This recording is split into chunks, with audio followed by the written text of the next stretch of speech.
Welcome to the Overview of Hypertension module.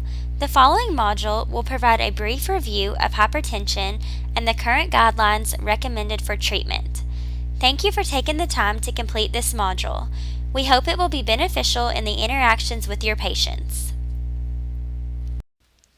The objectives for this module include define hypertension, list the types of hypertension, explain who is affected by hypertension, describe risks associated with hypertension, review hypertension goals and guidelines, and accurately measure a blood pressure reading. Hypertension is a common disease of persistently high blood pressure caused by an increased amount of force required for the heart to circulate blood throughout the body.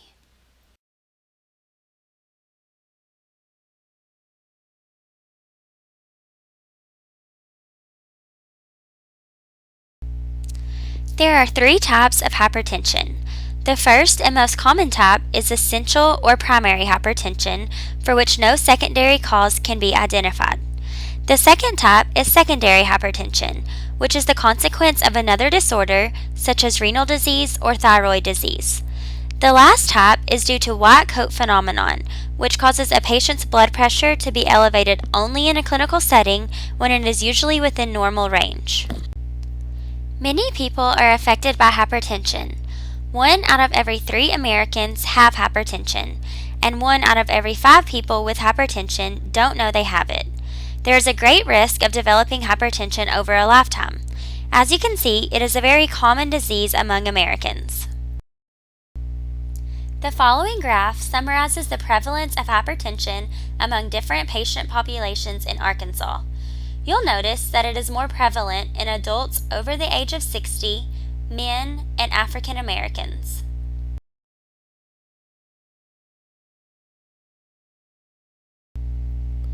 There is a strong relationship between elevated blood pressure and cardiovascular disease. Hypertension is a major risk factor for other cardiovascular events such as heart attack and stroke, which can lead to morbidity and mortality. Through the use of antihypertensive medications and pharmacist-led MTM services, the risks of these cardiovascular events can be greatly reduced. In addition to reducing the occurrence of hypertensive-related cardiovascular events, pharmacist-led interventions such as MTM have a large impact on lowering healthcare costs. According to a study that measured the effect of a pharmacist-managed hypertension program on health system cost, the annual net total cost savings per patient was estimated to be $115 for a program lasting 1 year. This demonstrates the potential for cost savings as well as improved outcomes for your patients. The following slides present data collected in a study which looked at the degree of awareness, treatment, and control of hypertension among Arkansans. These three components are key factors in reducing the risks associated with uncontrolled hypertension. According to this graph, only 75% of hypertensive patients were aware that they had hypertension. Pharmacists can increase awareness through health screenings and patient education. This graph shows that only 2/3 of patients with hypertension are currently being treated. Pharmacists can impact the treatment of these patients by encouraging medication adherence and providing patient education on their disease and the importance of their treatment. This graph demonstrates that among those 2/3 being treated for hypertension, less than 60% of them are controlled. Therefore, pharmacists have the opportunity to reduce the risk of uncontrolled hypertension in Arkansans through implementing lifestyle modifications such as healthy diet, increased physical activity, and medication adherence. The remainder of this module will focus on classification, treatment, and monitoring of hypertension. This slide presents the JNC7 guidelines for classifying hypertension. Based on your patient's systolic and diastolic blood pressure readings, they can be classified into 4 different categories: normal, prehypertensive, stage 1, or stage 2. This chart shows the specific blood pressure ranges that fall within each category. As a reminder, if a patient's blood pressure readings fall within 2 categories, always classify them as the highest category. For example, if your patient's blood pressure reading was 142/82, then they would be classified as stage 1.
The goals of antihypertensive therapy are to reduce the incidence of cardiovascular disease, stroke, renal disease, and death. Different patients have different blood pressure goals according to their disease states. For patients diagnosed with hypertension, their goal is less than 140/90. The blood pressure goals vary for patients with other compelling indications. According to the ADA's recent guidelines, the goal for diabetic patients with hypertension has changed to 140/80. Patients with chronic kidney disease and hypertension have a goal of 130/80. This slide is an algorithm for the treatment of hypertension. Specific drug classes are indicated for hypertension alone versus hypertension with compelling indications. Also, for stage 2 hypertension, it is recommended to initiate combination therapy, whereas in stage 1 hypertension, you may initiate monotherapy. This slide lists several tips for taking an accurate blood pressure reading, which includes making sure the patient's feet are flat on the floor and their arm is at heart level, as well as asking if the patient has smoked or consumed caffeine.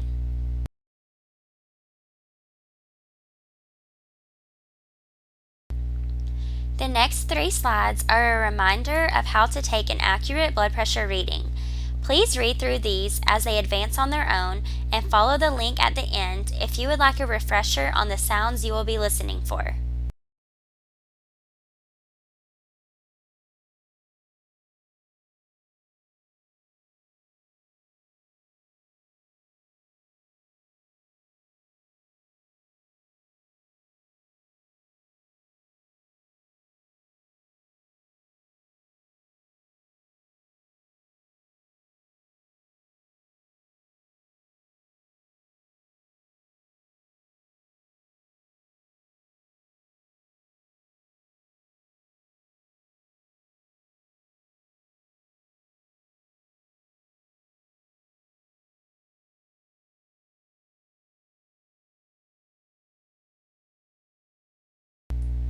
In conclusion, this slide lists the potential barriers that may prevent you from obtaining an accurate reading.